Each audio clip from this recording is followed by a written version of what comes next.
Hi, I'm going to talk about King of the Hill.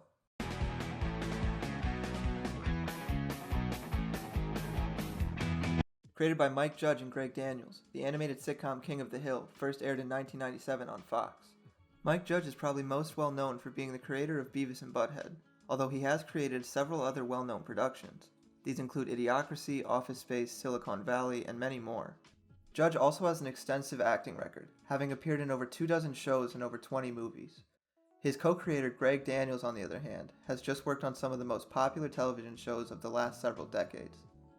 His extensive resume includes writing for The Simpsons and Saturday Night Live, as well as having directed and co-created Parks and Rec.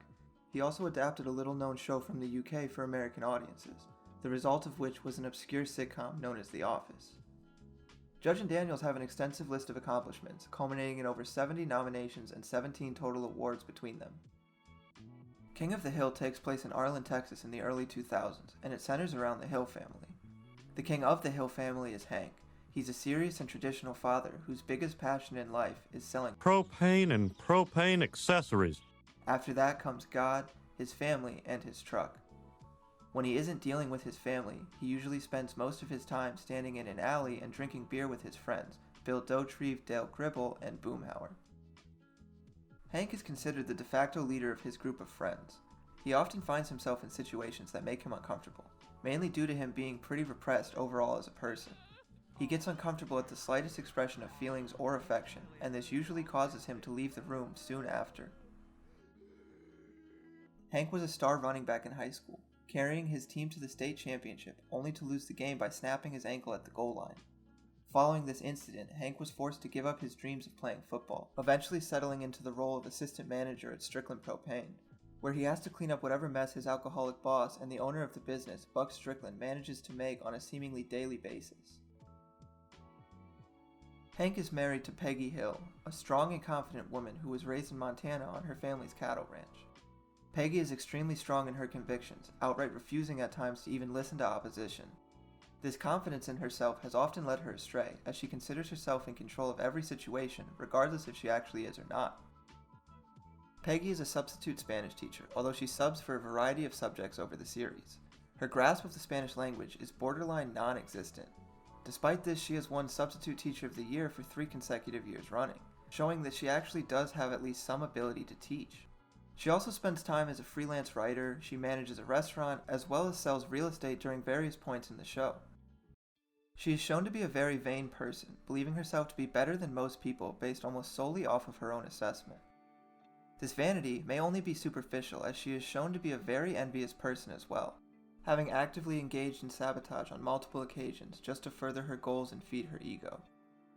This includes purposely teaching Lucky false information for his GED exam just so that he would fail and not be able to marry Luann, as well as getting Hank fired when she thought that he was a better teacher than her, and even becoming jealous of Hank's guitar and Ladybird because she thought that he loved them more than her.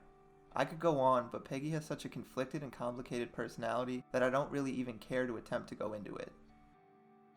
The Hills have one son named Bobby. He is 11 years old to start the series and turns 13 in the second to last season. Bobby's closest friend is Joseph Gribble, who is the son of Hank's best friend of many years, John Redcorn. Bobby is not a physically gifted child, which often causes his father to be disappointed due to his lack of athletic ability and Hank's love for sports. Although Bobby is an amazing golfer and shown to be a better shot with a rifle than his father Hank, Bobby is more interested in things like comedy and dancing. This causes his relationship with his father Hank to be very complicated, and many of the episodes center around their issues relating to one another. As the series progresses, they start to find common ground, as well as Hank learning to love Bobby for who he is, rather than the way that Hank wished he was. This character growth takes place across several episodes and sometimes entire seasons, which is very odd for an animated show on Fox. This is due to Fox requiring all animated shows to be episodic to allow for syndication of any episode in any order. This differed from popular shows like The Simpsons and Family Guy, as they rarely have any connection from one episode to another outside of some running gags or small themes. King of the Hill was created by Judge during his time working on Beavis and Butthead. Once Judge completed the pilot episode, he pitched the show to Fox. They were wary of the show's potential, but liked the concept, so Fox decided to pair Judge with the veteran Daniels to be the showrunners.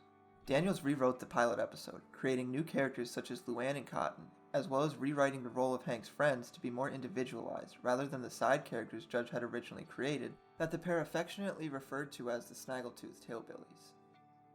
Following these revisions, Fox gave the green light, and the pilot episode aired on January 12, 1997.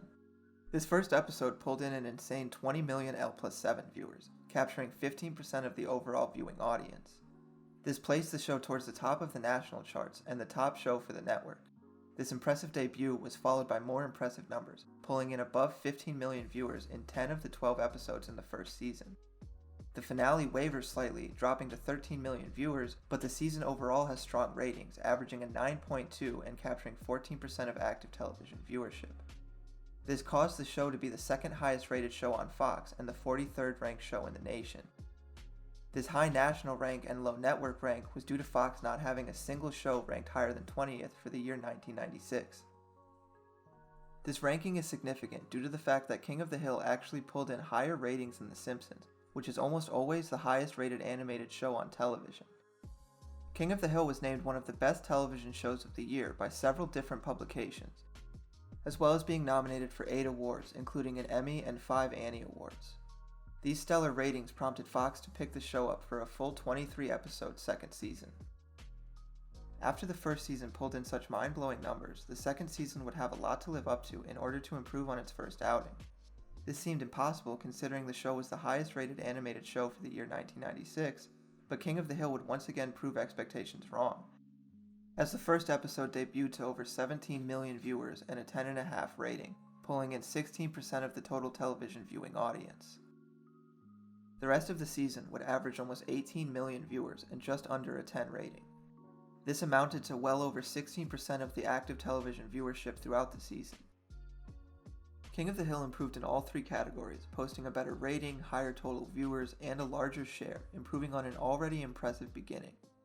These ratings were enough to be the 25th highest rated show nationally, as well as once again beating out The Simpsons for the highest rated animated show on television for the second straight year. These first 2 seasons are considered a golden age in the series, but if history has taught me anything, it's that prosperity often begets tragedy.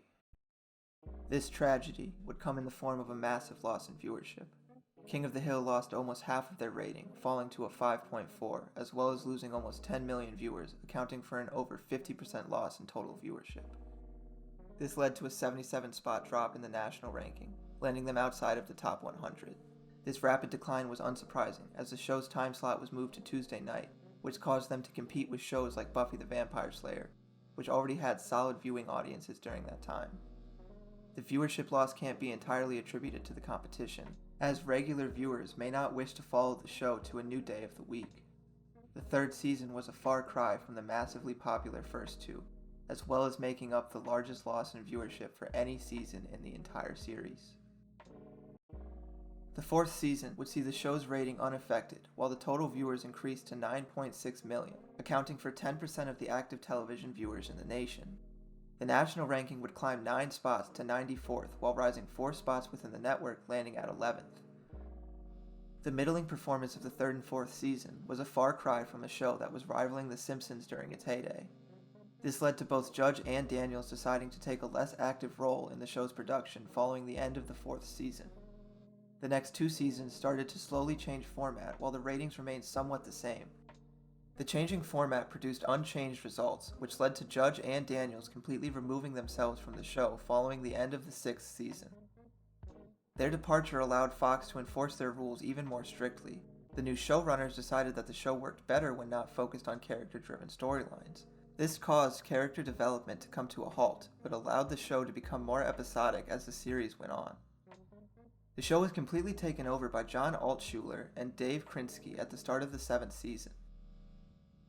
This season saw a respectable rise in rating, moving from 5 to a 5.4 while gaining almost 2 million viewers and capturing well over 8% of the television viewing audience. These increased ratings did not lead to a ranking increase, as the show remained in the same spots as they were in Season 6. King of the Hill's glory days were over, as the ratings were almost a fourth of what they were at the peak. Since the first 2 seasons, the show had entered a slow downward spiral, from which it was hard to believe that they would ever recover. This takes us to the 8th season, where the show would continue to fall even lower, experiencing a 2-point loss in rating while losing almost 3 million L+7 viewers. The next few years were a slow march towards death as the show reached its lowest point, pulling in under 5 million viewers in the 9th season and dropping out of the top 100 chart for just the second time in the show's existence. The next 2 seasons saw a slight increase from season 9, but were nearly identical without any noticeable viewership growth between them. The series had been experiencing a small rebirth following the absolute abysmal ratings of the 9th season, and actually had an upward trend from seasons 9 to 12, seemingly righting the ship following their earlier fall from grace. Over the 3 seasons, King of the Hill gained almost 2 million viewers and almost a full point in rating. This resurgence may seem unimpressive to a show that once averaged 17 million viewers, but this growth wasn't insignificant as it made up a 50% increase in the rating and a 33% increase in viewership.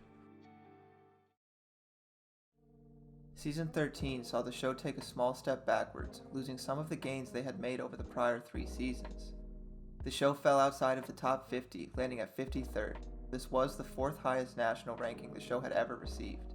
This wasn't enough, although, for Fox. The network abruptly pulled the plug following the completion of the 13th season and announced that they would be replacing King of the Hill with Family Guy's spin-off, The Cleveland Show. This was shocking to say the least, as the show had been consistently growing for the last 5 seasons. But that was it. Fox decided that they would rather take a chance on a new show than commit more to a fading relic of a forgotten time. King of the Hill was cancelled after 13 seasons and over 250 episodes. The legacy the show leaves behind is interesting to say the least, as it shows how popular programs can fall from grace while still being viable for a network for many years after their peak. I hope you enjoyed this deep dive into the ratings behind one of my favorite shows from my childhood, King of the Hill. If you learned anything from this video, or you think I left anything out, make sure to let me know in the comments below. As always, I've been Semantics. Have a great day today, everybody.